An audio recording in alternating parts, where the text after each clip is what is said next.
Apa kabar Anda semuanya? Semoga semua baik.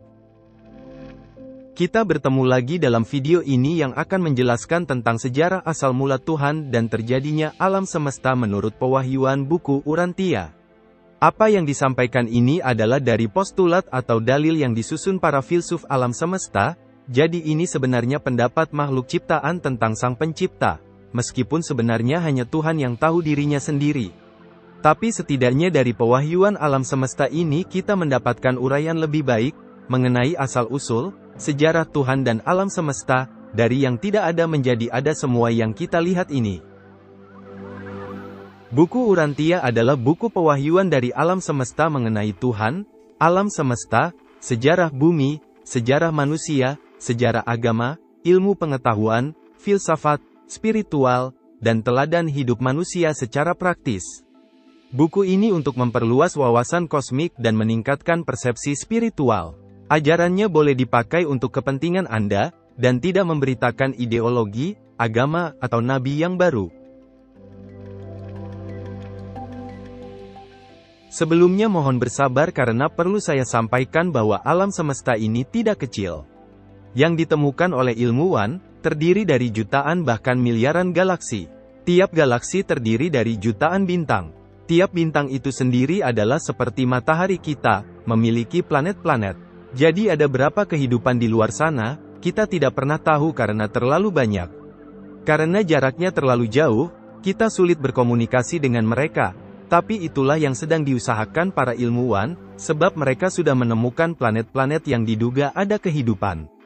Kita tunggu saja. Yang jelas, konsep Tuhan yang dibayangkan ajaran-ajaran sekarang itu terlalu kecil dibandingkan Tuhan yang sebenarnya. Planet kita ini saja sangat kecil dibandingkan ukuran tata surya, dan tata surya kita sangat kecil dibanding ukuran galaksi, sedangkan galaksi kita sangat kecil dalam alam semesta. Dengan bahasa dan nama apa Tuhan yang Maha Besar itu disebut oleh planet-planet yang lain?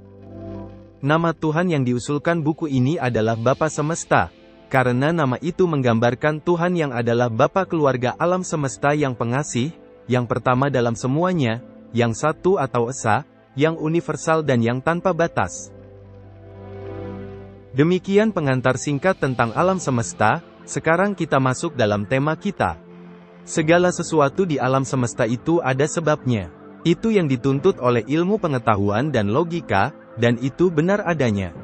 Mungkin kita menjelaskan bahwa semua berasal dari Tuhan, tapi kita juga tidak tahu bagaimana Tuhan menciptakannya. Alam sekitar kita sudah ada dari dulu dan kita belum pernah melihat Tuhan menciptakan sesuatu dari yang tidak ada menjadi ada. Lalu bagaimana Tuhan menciptakan makhluk alam semesta yang jumlahnya sangat banyak itu? Lalu lebih lanjut lagi, kalau begitu dari mana Tuhan itu berasal? Bagaimana terjadinya Tuhan? Dalam buku Urantia ada disebutkan Tuhan yang mula-mula dan tanpa sebab lagi, yang oleh buku Urantia disebut Aku Ada. Aku ada ini meliputi segala sesuatu dan tidak bisa kita definisikan dengan bahasa apapun. Ini adalah Tuhan yang primordial, yang tidak bisa dipahami. Tapi mengapa alam semesta ini sangat terdefinisi, bahkan sampai putaran elektron dalam atom itu saja ada orbitnya yang pasti? Konsep Tuhan Aku Ada ini mirip berbagai anggapan tentang Tuhan dalam kepercayaan lokal. Tapi bayangkan jika alam semesta ini hanya Aku Ada, yang tidak punya definisi apapun, maka tidak ada makhluk, tidak ada Tuhan, dan tidak ada ruang ataupun waktu. Tidak ada pengaturan atau ciptaan apapun, semua tercampur menjadi satu yang tentu hanya merupakan awan debu kosmis yang homogen dan tidak ada batasnya, sesuai dengan hukum fisika termodinamika kedua yang disebut entropi. Hukum alam ini tidak bisa dilawan. Segala sesuatu kalau dibiarkan akan hancur kemudian akan menjadi homogen, menyebar rata dalam ruang. Demikian pula kalau Tuhan itu tidak punya batasan definisi apapun, maka alam semesta ini hanyalah awan debu yang rata di mana-mana, tidak ada yang bisa dikenal, dan Aku Ada juga tidak bisa dikenali. Aku Ada rupanya tidak suka dengan kondisi dibatasi oleh ketanpa batasan itu. Aku Ada itu memiliki kehendak, dan berusaha melepaskan diri dari belenggu ketanpa batasan itu. Saya tidak akan masuk terlalu detail karena bisa rawan kesalahan. Menurut buku Urantia, yang dapat saya pahami, aku ada mulai mendefinisikan pembedaan-pembedaan. Aku ada memisahkan antara yang esat tanpa batas dengan ketanpa batasan. Artinya memisahkan antara satu sosok yang berpribadi dengan yang tidak berpribadi. Inilah Bapa Semesta yang esa itu. Selain antara yang berpribadi dan tidak berpribadi, ada lagi pembedaan antara yang aktual dan potensial, dan antara yang disebut golongan deitas yang dituhankan dengan yang tidak dapat dituhankan. Hal-hal itu menjadi dasar untuk 7 realitas absolut alam semesta. Selain antara yang berpribadi dan tidak berpribadi, ada lagi pembedaan antara yang aktual dan potensial, dan antara yang disebut golongan deitas yang dituhankan dengan yang tidak dapat dituhankan. Kemudian ada potensi alam semesta, deitas, dan aktual alam semesta. Sekali lagi, realitas absolut alam semesta itu ada 7. Pribadi, roh, materi, batin atau mind, golongan deitas, potensi alam semesta, aktual hasil kerja golongan deitas itu terhadap potensi alam semesta. Nanti akan saya jelaskan bahwa 7 absolut itu ada dalam diri kita sebagai manusia biasa, tapi saya akan lanjutkan terlebih dahulu dengan beberapa nama dan istilah yang mungkin baru bagi Anda. Kemudian aku ada itu mewujudkan semua realitas yang absolut itu dalam alam semesta, mulai dari Sang Bapa sebagai pusat pertama dan pusat kepribadian. Pusat kedua yaitu Sang Putra Kekal sebagai pusat alam roh. Firdaus sebagai pusat alam materi.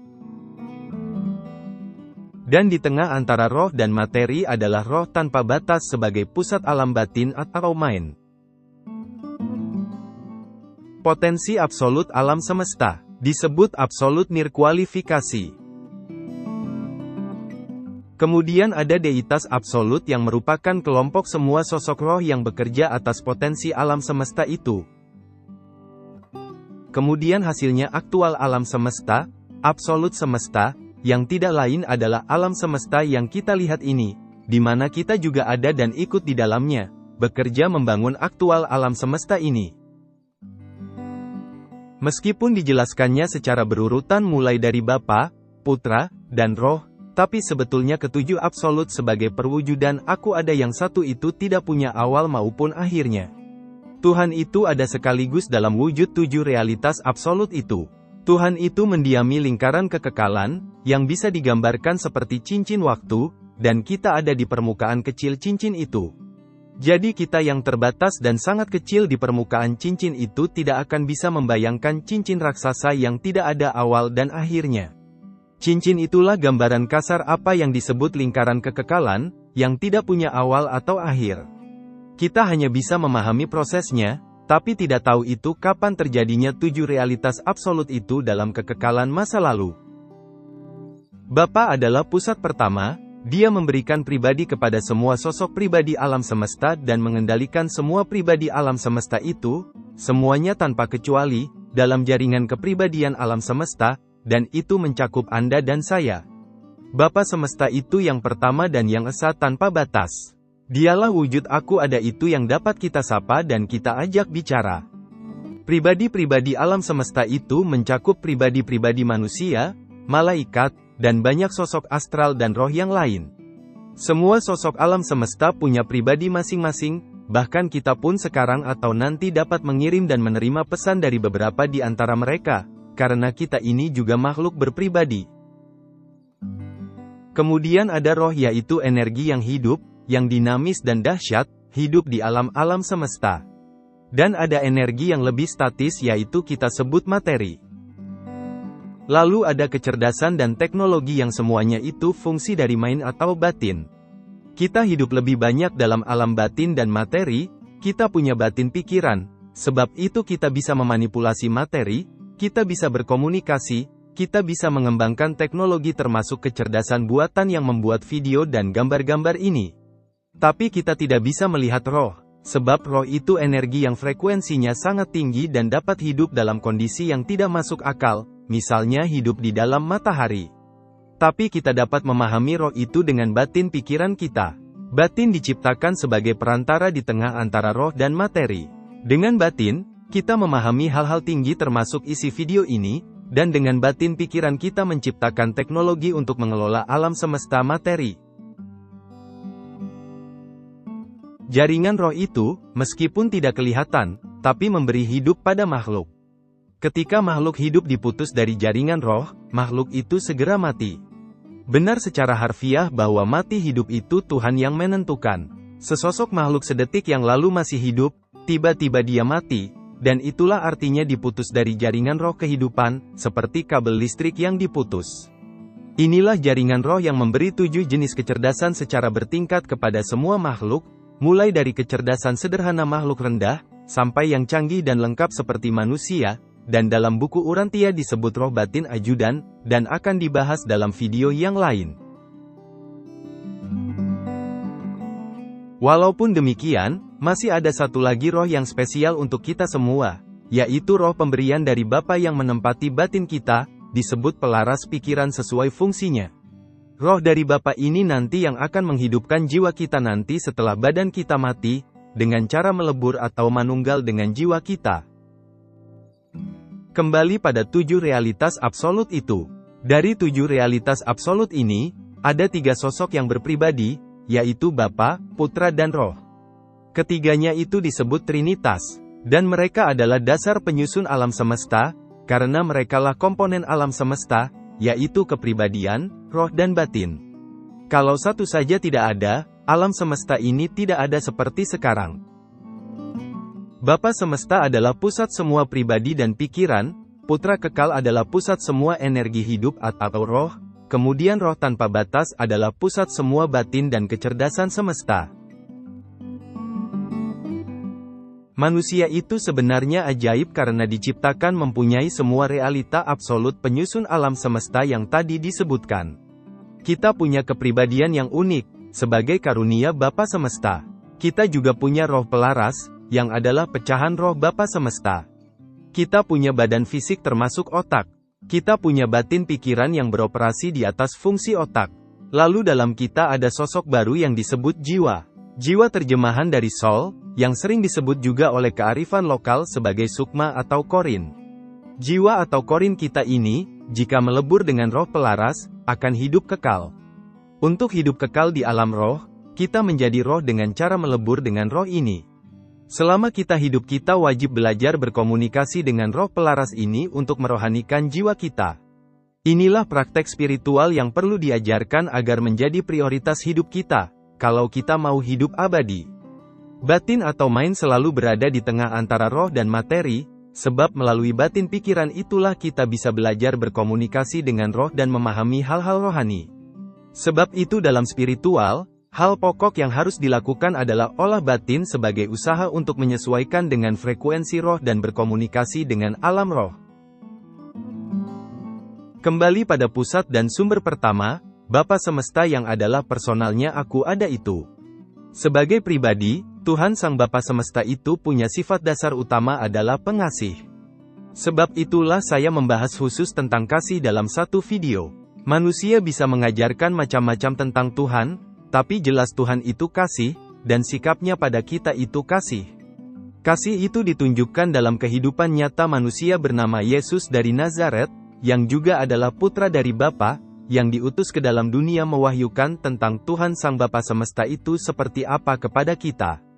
Anda bisa membaca kisahnya dalam 70 makalah buku Urantia dalam bagian 4. Demikian pula dari komunikasi kita dengan roh pelaras yang mendiami kita, kita akan tahu bahwa Bapa semesta itu sangat mengasihi kita, ciptaannya yang sangat kecil ini.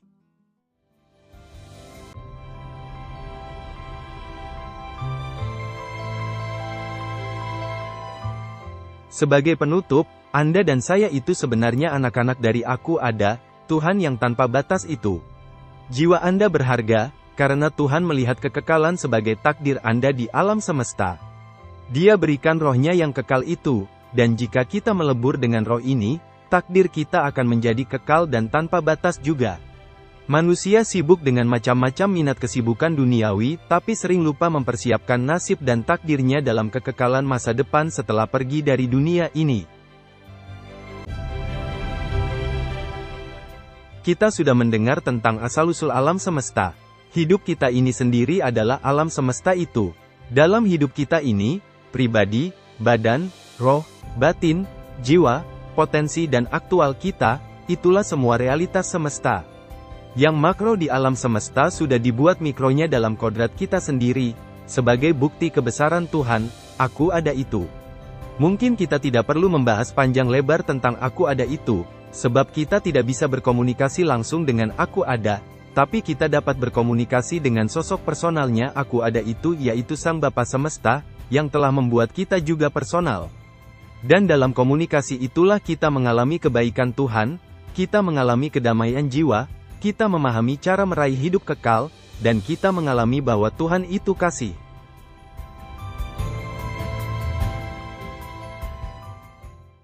Silahkan mempelajari lebih lanjut dengan berkunjung ke urantiabook.org dan urantia.org, atau di apps Urantia di HP Anda, mengunduhnya secara gratis dalam bahasa Indonesia, melakukan penyelidikan dengan mesin pencari, berkenalan dengan teman-teman sesama pembaca buku ini di seluruh dunia, ikut kelas belajar, atau membeli buku cetaknya. Dan untuk Anda semua saya mengucapkan terima kasih.